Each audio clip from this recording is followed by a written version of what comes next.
Hi everybody, Councillor Dave Lane here from City Hall. I'm about to go in and give the 2019 budget speech, and I just wanted to give a few highlights for you. I know you'll be seeing some in the media, but I wanted it to come straight from me.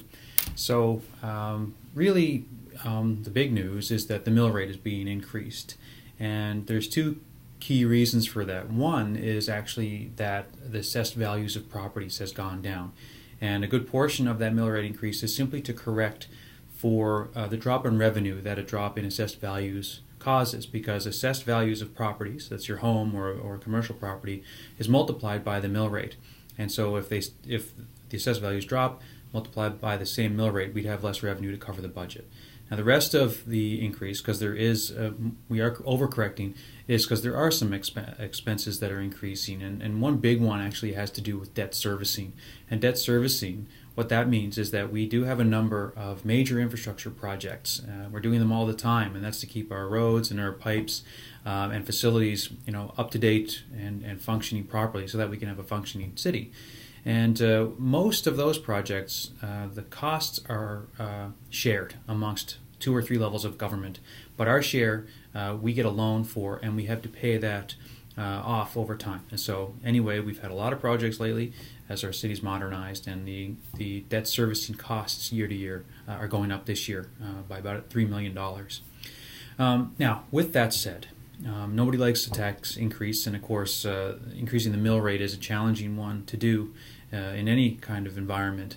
But I can say that we've managed to minimize that increase. And in fact, 4 out of 5, the vast majority of homeowners will only see a $10 or less increase in their tax bill. And in fact, a third of homeowners will see their tax bill either stay the same or actually go down.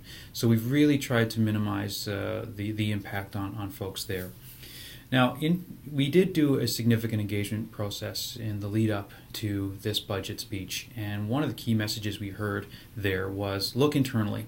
Find waste and cut it. Find efficiencies. And while we have done significant strides toward that over the past 2 or 3 years, if you remember the program review, which saw millions of dollars in savings and a reduction in our staffing complement, there is so much more we can do, and we're really doubling down on that with this budget and the plan forward. We've implemented a continuous improvement program, and that's really all about developing a culture of efficiency and high-quality service offering within City Hall. And we've already seen some benefits from that. You may have seen me mention on my Facebook page that we just one tiny little of many improvements we've made are in the development permit process. And we had a step called the intake step. That's that first acceptance of your application to do a small construction or renovation. That would take up to 6 days on average, actually. And we got that down to 1 day with a maximum of 2 days. And that's just the beginning. That's a significant improvement in something that's really vital to our economy and to many people's businesses, or even just your personal budget as you do renovations. So continuous improvement is what it's all about. And in fact, I'll mention in the budget speech a number of steps we've taken that really reflect that new renewed approach to waste reduction and financial accountability. We've negotiated a number of our third-party contracts. For example, snow clearing at city buildings, we're saving $285,000 because we renegotiated that contract. Cell phones, we have a lot of staff who need cell phones. We've renegotiated that to save $150,000. These things all add up, and that's what we're really focused on. Now, with all that said, this new focus on continuous improvement and waste reduction and really trying to keep the mill rate increase low, we still had to do the increase, and we were all around the council table very uncomfortable with that. And we've really spent the entire year, really since January when we first sat down and said, okay, what's our strategy for the next year? We've been working hard, and what we did is we looked into every department. We looked really deeply into operations here at City Hall and into the budget. And here's what we found.